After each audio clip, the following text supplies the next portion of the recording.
jodoh pati rezeki. Enggak enak bojo pati rezeki enggak enak. Jodoh. Yang ada jodoh pati rezeki. Gitu ya, iya kan? Siaran kata kita, radio kata kita, radio kata kita. Siaran kita, siaran kata. Teman, jumpa lagi Anda di radio kata kita. Ini channel yang memang beken, tapi memang kurang keren ya. Hanya saja, ya kurang kerennya itu terbukti. Saya kembali hadir dalam waktu yang cukup lama. Sekarang saya datang lagi. Saya Benny mengisi lagi di channel radio kata kita, tapi dalam segmen khusus yang semoga juga Anda akan suka dan selalu mengikuti channel kami dari segmen yang ini. Namanya Gesah Gayeng. Jane Gesah Gayeng itu apa? Gesah Gayeng. Gesah iki ya basa Jawa ya. Gesah itu ngobrol. Ngomongan. Tapi lebih dalam gitu misalnya ya Mas ya. Ngobrol lebih santai sebenarnya. Lebih santai apa lebih dalam? Santai tapi nyaman. Itu gayeng namanya. Gesahnya. Obrolannya enggak gayengi. Oh, gayeng itu artinya santai dan ada kesan nyaman. Ada kesan nyaman. Ya. Jadi misalnya kita ngobrol seperti ini. Enak, itu namanya gayeng kalau orang Jawa bilang gitu. Jadi yo enak, yo nyaman. Ya terus ngobrolnya ngomong kayak gitu ya, kayak penyiar radio gitu. Ya kayak Dewi ini penyiar radio ngomong, ngomong ya. Aslinya penyiar gitu. Iya, timbang duitnya maksudnya. Kita apa aja sih pokoknya yang ada dengan ngobrol bersuara, yo bisa yo kita lakukan ya seperti di YouTube kita di radio kata kita di channel sekarang. Nah, yang mau saya bawa di Gesah Gayeng ini sebenarnya sederhana, nggak usah atuh-atuh gitu. Kita nggak usah jauh-jauh. Kita itu punya temen ya, punya temen usianya sudah cukup gitu loh Mas ya. Usianya cukup, kemudian jam terbang dalam berpacaran juga cukup. Iya.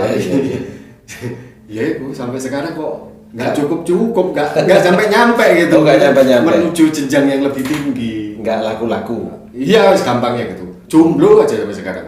Padahal sering pacaran ya. Sering. Ya itu katanya malah seluruh mantannya sudah menikah semua. Jadi kelamaan jomblo, kan mantannya sudah ya. Ini kalau ngomong itu apa nggak jujur gitu ya dia dengan dirinya sendiri atau gimana sih temennya? Aku jadi ragu juga itu. Mbak sing jujur gitu ya. Laki apa enggak gitu loh nanti. Laki. Loh saya kan lama juga, cuman berdua sama dia yang ganti apa ini. Berarti kan laki. Iya. Itu gampangnya kan berarti lanang tenan gitu. Lanang tenan sebenarnya. Tapi kenapa kok nggak laku-laku gitu toh? Katanya Cak Nun itu, lelek ada arek wedok liwat. Ya suwi-suwi iki. Jane. Meskipun gak brengosen ya. Tapi semua suwi-suwi. Tapi minggu jenggot saya ini. Apa ben kayak aku? Iya mungkin karena gitu bentang. Ya dia punya tujuan gitu. Selalu mengatakan memiliki tujuan untuk pingin segera menikah gitu. Tapi selalu saja diikutilah siapa yang mau. Ini apa tuh itu? Itu apa harusnya memang harus aktif atau kudu piye gitu. Iya, jadi kalau kita ngomong tentang hidup ya, hidup itu kan memang pilihan. Hidup itu pilihan dan juga harus memilih. Harus memilih. Tapi kadang-kadang dalam proses memilih ini kita selalu terlalu banyak pilih, yang akhirnya malah menjadikan kita salah pilih. Itu biasanya begitu yang terjadi. Jadi kalau pengalaman yang pernah saya alami juga, ya, jadi siapa sih kalau kita ngomong masalah hidup itu harus memilih ya, saya dulu waktu masih bujang yo pilih-pilih. Ini masalah jodoh ya? Ya masalah jodoh, pilih-pilih. Karena pilih-pilih itu memang penting dan perlu untuk dilakukan. Nah itu. Jadi aku bisa jadi seneng karo si A, seneng karo si B. Satu ketika rasa senang saya sudah pudar, pindah ke B, pindah ke C dan lain sebagainya. Ini adalah proses sebenarnya. Proses kita untuk mencari pilihan itu. Jadi nek ngomong hidup itu adalah pilihan, ya itulah prosesnya. Karena nek ngomong tentang pernikahan, Berarti pernikahan itu dilakukan atau kita butuhkan sekali dalam seumur hidup. Sehingga makanya ya harus pilih-pilih. Harus pandai memilih, tapi jangan sampai salah pilih memang. Nah, penjabarannya sangat panjang sebenarnya. Nah, biar nggak salah pilih itu loh. Lah ya, kadang juga dalam proses tidak salah pilih ini ada hal yang harus kita harus kita sadari bahwa kita boleh memilih, tapi kita juga jangan lupa bahwa kita juga berhak untuk tidak dipilih. Nah itu ya kan? Kadang nggak terima itu. Nah ya itu. Nah kalau ego itu namanya. Lah ya. Bukan ego ya. Ego yang jalan. Kita punya hak untuk memilih, tapi kita juga tapi harus kita tahu diri bahwa kita juga berhak orang lain tidak milih kita gitu loh. Oh iya ya. Iya toh. Lah, makso. Aku seneng karo si Eni. Mau wakso. Iya toh. Mau wakso. Tapi Eni ono pilihan. Tapi Eni juga berhak memilih. Karena dan kita juga belum tentu menjadi pilihannya. Oh. Itu salah satu faktor perjalanan hidup. Tetapi esensinya Ya esensinya ya. Kalau kita ngomong intinya dalam proses memilih itu harus ada yang namanya sadar dan sabar.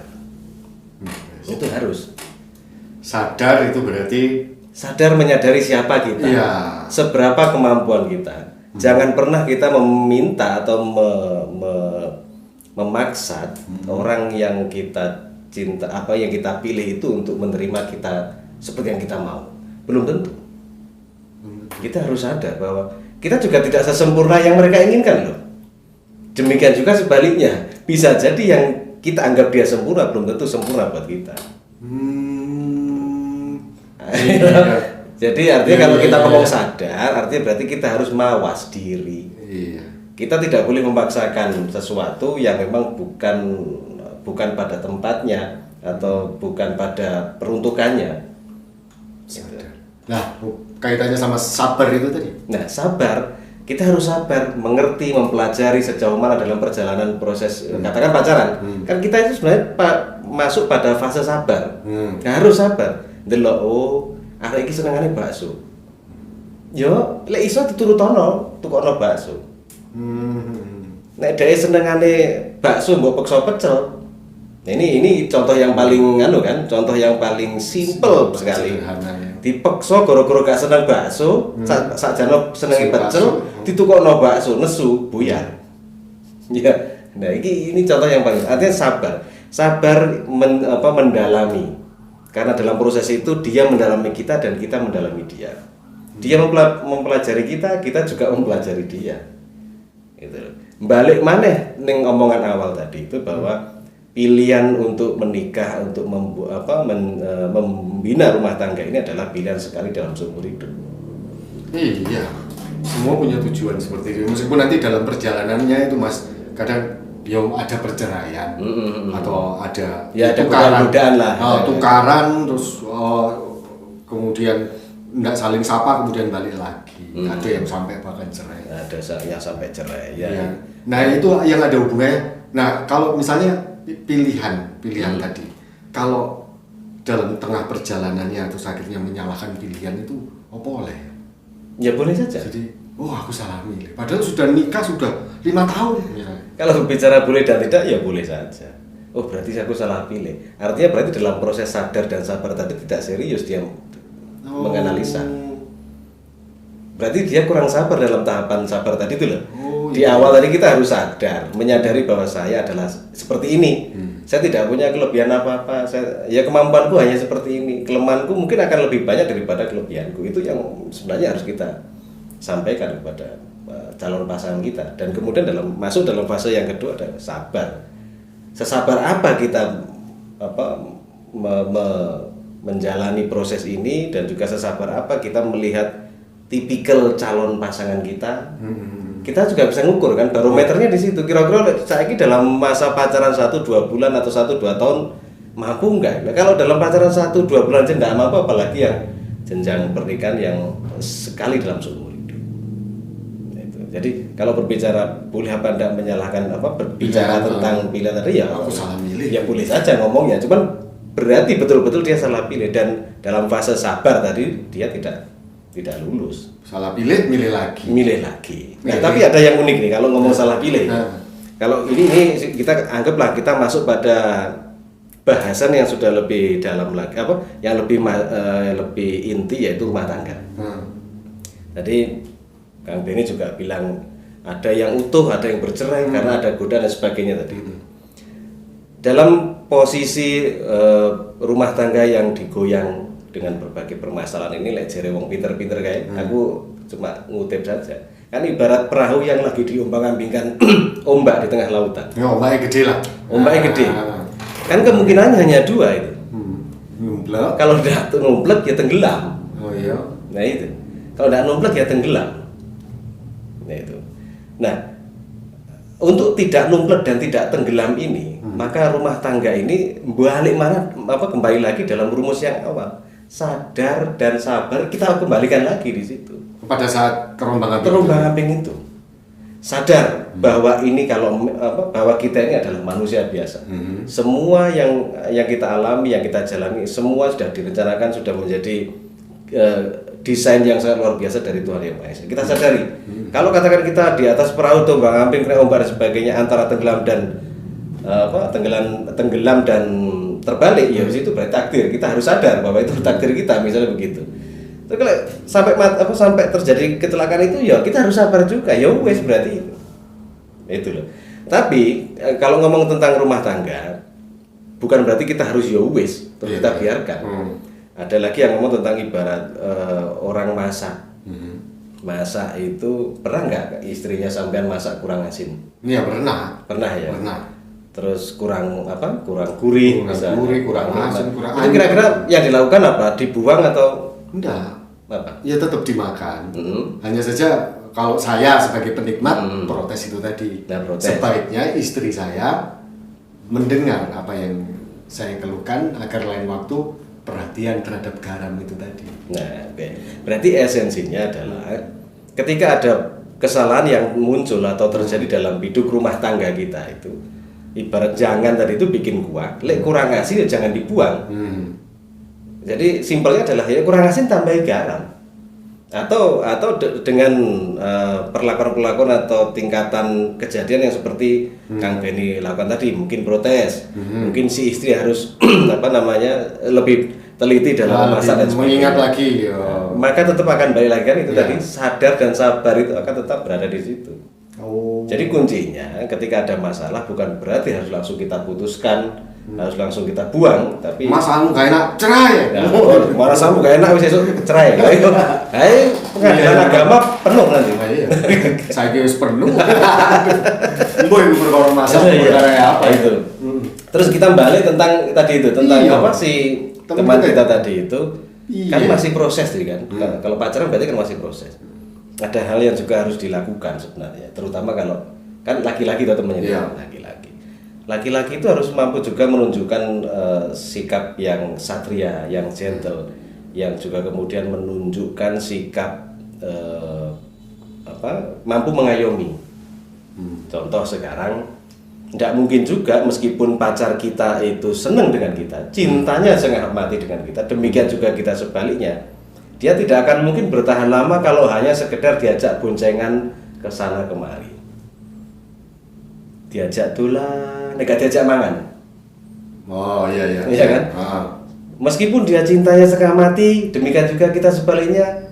Tapi kalau cuma diapeli saja, tidak dibawa-bawain oleh-oleh, juga tidak akan bertahan lama. Faktornya banyak ya. Banyak. Makanya sebenarnya kalau hal seperti ini kan sing iso menyelesaikan sebenarnya kita sendiri. Makanya tetap tadi itu rumusnya adalah sadar. Ini sebenarnya pacar saya ini maunya apa sih? Betul. Gitu kan? Karena bukan berarti kita mau menunjukkan bukan mau sok sugih atau sok punya enggak. Tapi memang penting itu kita tunjukkan. Si perempuan bisa jadi akan menilai lagi si pacaran ae wis iso nggowone aku makanan. Wis care terhadap kita, open, beneh. Kalau orang Jawa bilang kan beneh. Apalagi besok kalau jadi suami, wah ini berarti calon suami idaman. Demikian juga si laki-laki kita sebagai pacarnya, katakan begitu, melihat juga kan, sambil melihat. Cuma tak kasarannya aku bawa jeruk, bawa bakso, tapi dia terima. Berarti bisa jadi kan kita juga akhirnya membuat kesimpulan memang istri idaman ini. Dia nerimo apa yang saya saja. Punya, apa yang saya dia tidak pernah minta yang pada saat oleh-olehnya cuma bisa nyalu bulu itu tadi jemblem. Ya oke jemblem. Ya, tapi besok akan bawa pisau gitu ya. Betul. Jadi tergantung tahu rezeki, Betul. tahu berterima kasih. Betul. Wah, istri idaman. Istri idaman. Nah, kalau itu sudah terjadi chemistry tadi itu, sudah terjadi keselarasan, maka sebenarnya untuk meningkat dari luk-guluk, dari pecel, dari bakso untuk menjadi spaghetti, untuk menjadi hamburger, untuk jadi yang lebih tinggi itu akan terwujud. Karena nanti setelah jadi suami istri perjalanannya mereka akan sama-sama mengimbangi. Nah, oke lah. Itu perjalanan yang kemarin dari teman saya itu. Tapi yang sekarang itu kayaknya lebih apatis lebih gak aktif lah. Kurang aktif. Kurang aktif. Jadi sudah menyerahkan aja itu sama yang di atas. Nanti kalau jodoh kan ya nikah. Tapi nggak ada usaha lagi. Kok bener ya Mas? Ya, sampai saya ini nggak ada itu. Ya, ceweknya itu pacarnya itu. Nggak nyari, nggak nanti lah ketemu. Jarno wis ngono ya. Aku terus ngene ae gitu. Nah piye? Nah, pasrah kepada Tuhan itu memang wajib. Bener ya? Bener. Pasrah kepada Tuhan itu benar, karena kita itu sebenarnya tidak ada ya. Kita ini bukan siapa-siapa. Kulit kita, badan kita ini adalah calon tanah sebenarnya. Nah, kalau kita ngomong kita atau sampean siapa, nguruh kita tidak kelihatan. Nyawone ade nggak gitu. Jadi artinya kita ini bukan siapa-siapa. Maka berserah diri pada Tuhan penting dan wajib. Bener ya? Bener. Tetapi dalam konsep dan konteks sebuah usaha, kita tetap harus punya kewajiban menjalani, karena Gusti Allah ki yo gak arepe ngrubah nasibe awake dhewe nek awake dhewe gak gelem berusaha ngubah. Jadi pasrah karo Gusti Allah bener. Nah, tapi gak mau usaha. Tapi bukan berarti tidak berusaha. Terus sebenarnya dulu-dulunya itu udah usaha. Tapi terus sekarang itu usahanya jadi berhenti. Jadi berhenti karena mungkin sudah putus asa. Putus asa. Lalu sudah ditinggal nikah. Nah, iya. Jadi kemarin tinggal nikah dan ditinggal nikah lagi. Tinggal nikah lagi, dan bahkan yang tinggal nikah tadi sudah punya anak ya. Iya. Kan ngenes. Nah iya. Terus akhirnya menjadi lebih tidak aktif gitu. Jadi lebih tidak kelihatan aktifnya. Gitu. Jadi proses yang terakhir itu kan kita semua tahu anak ini teman kita ini aktif lah dia. Wah, ini aktif, ngejar gitu lah. Aktif. Ada di sana ngejar, di sana dicoba lagi, di sana nyoba, akhirnya dapat pasangan milih yang ini, ditinggal rabi lagi. Tinggal nikah lagi. Kemudian yang sekarang malah jauh nggak melirik udah. Mis kayak wis lumo-lumo gitu. Ya berarti paling tidak itu apa peran temennya ya? Apa kita ya yang harus ngomong? Ya paling tidak kita sebagai teman, karena kita yang dekat dan yang tahu kebiasaannya, kita memang tidak bisa membantu dia atau mewujudkan apa yang dia impikan atau inginkan. Tapi paling tidak kita bisa menghantarkan dia pada sesuatu yang dia inginkan. Kita hanya menghantarkan saja, gitu. Nek memastikan untuk bisa mewujudkan apa yang dia mau, tidak bisa. Yang kita lakukan adalah paling nggak ngomongi, memberi masukan bahwa seenak-enaknya hidup bujang itu tetap enak hidup rumah tangga. Iya, itu kan sudah disarankan Kanjeng Nabi. Sudah disarankan. Berarti hidup sendirian itu godanya lebih gede. Memang seolah-olah banyak yang bilang enak bujang wis, punya uang buat makan sendiri, buat senang sendiri, buat harus nggak punya uang juga sendiri. Tapi berbicara tentang kebahagiaan sebenarnya, kenapa tadi makanya nikah itu lebih membahagiakan daripada tidak nikah. Contoh mungkin Kang Benny pernah melakukan dan tidak menyadari.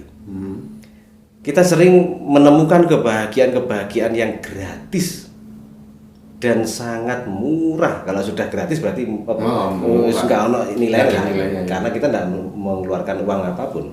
Contoh kita sudah nikah punya anak, guyon karena cubit-cubitan, ayo anak kita gitu kan, dia sampai ketawa, dia bahagia, kita juga bahagia. Iya itu bayar nggak ini? Nggak bayar. Nyetol. Kebahagiaan yang betul-betul gratis, yang tidak pernah kita sadari bahwa itu adalah kebahagiaan yang sebenarnya sudah diberikan oleh Allah itu seluar biasa. Beda kalau kita nggak punya keluarga atau katakan kita ingin seneng-seneng di luar lah, Iya. tetap butuh biaya. Kita mau ngajak teman ngobrol di luar, minimal ngajak ngopi kan? Ngopi, 5.000, 10.000 harus punya uang untuk bisa bahagia. Ya. Tapi lu di keluarga banyak sekali kebahagiaan-kebahagiaan yang bisa kita temukan. Waduh, banyak ternyata Le. Betul. Dari gayeng ngobrol kisah kayak gini, lah di rumah kemudian istri ngasih kopi, gak bahagia nih. Kan luar biasa ya. Aduh, bisa Luar biasa. sampai muni gitu. Iya, itu kebahagiaan yang gratis itu. Betul. Kalau kita ke warung disuguhi kopi, memang ada yang sama-sama yang nganterin Sama-sama. Itu, mbuh lanang mbuh itu memang sama-sama dilayani, tapi bayar.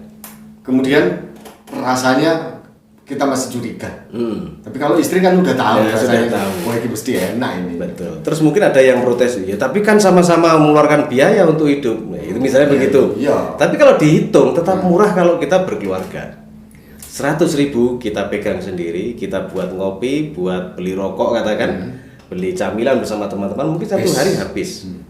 Tapi jika itu dikasihkan ke istri kita sebagai sarana itu menafkahi istri kita dan keluarga kita, maka barokahnya akan lebih terasa.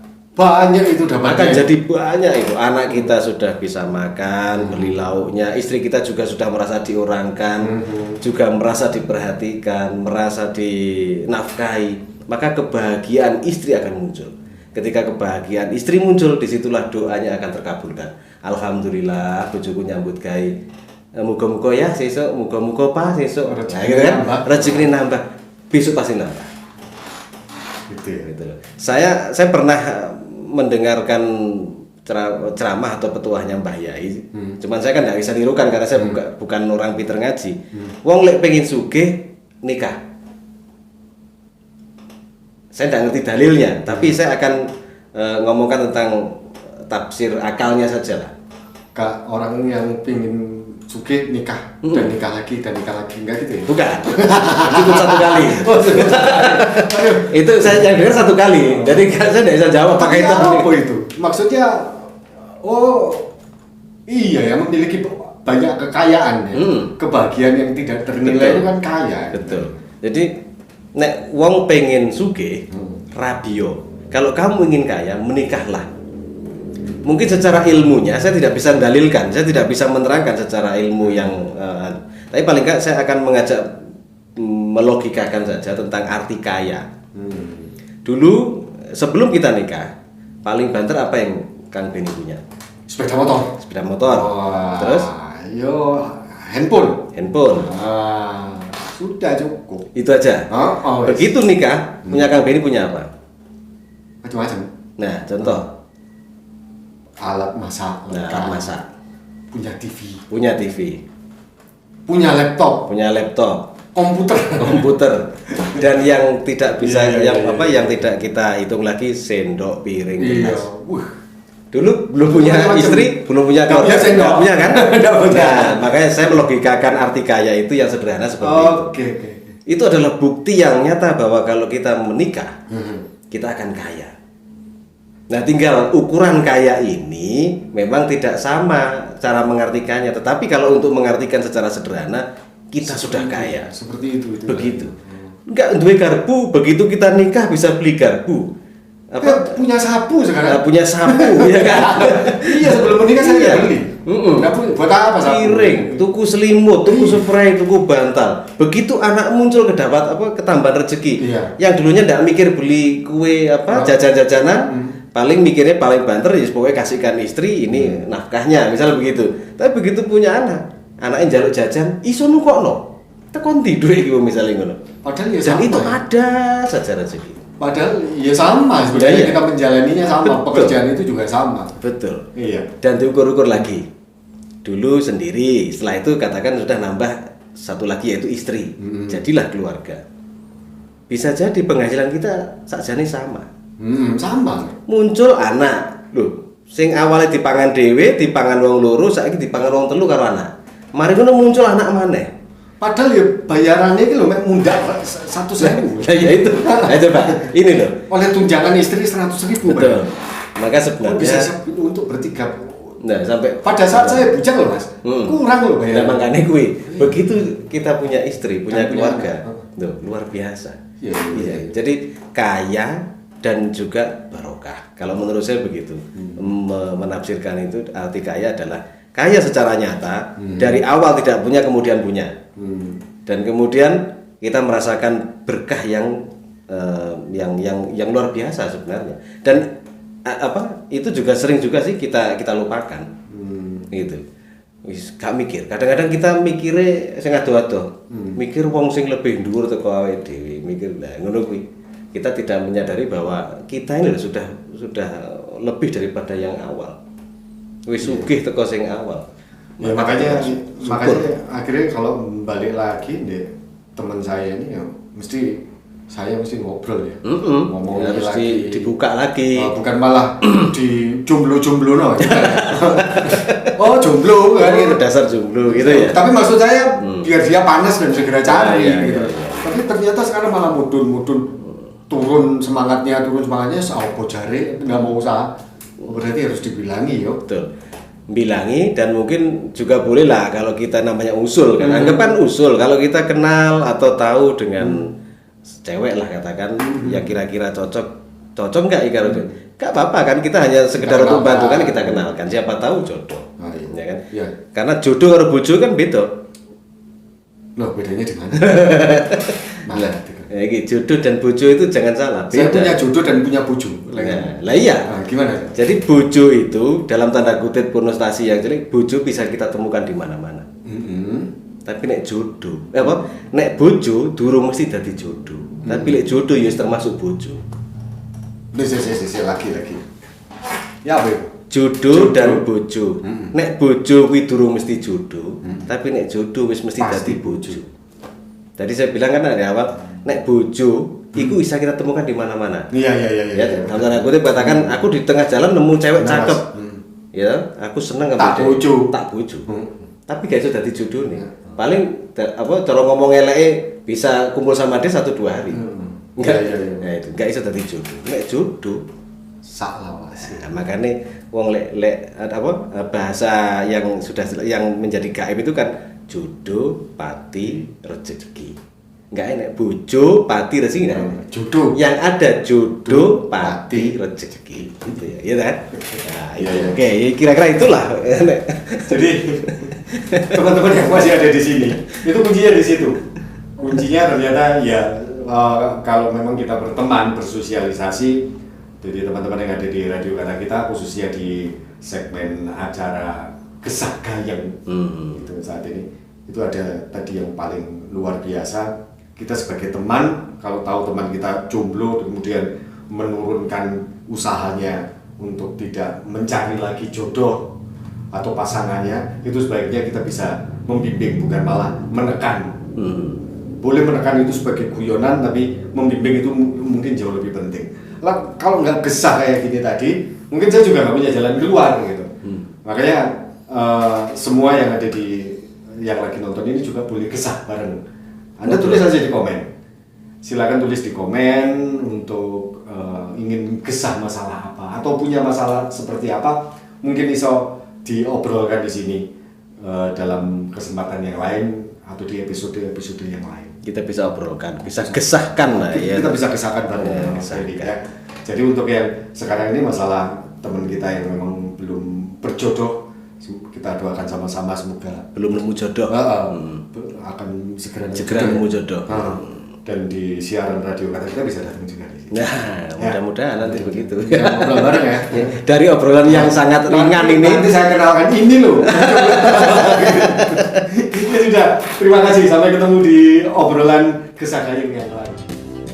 Siaran Kata Kita, Radio Kata Kita, Radio Kata Kita.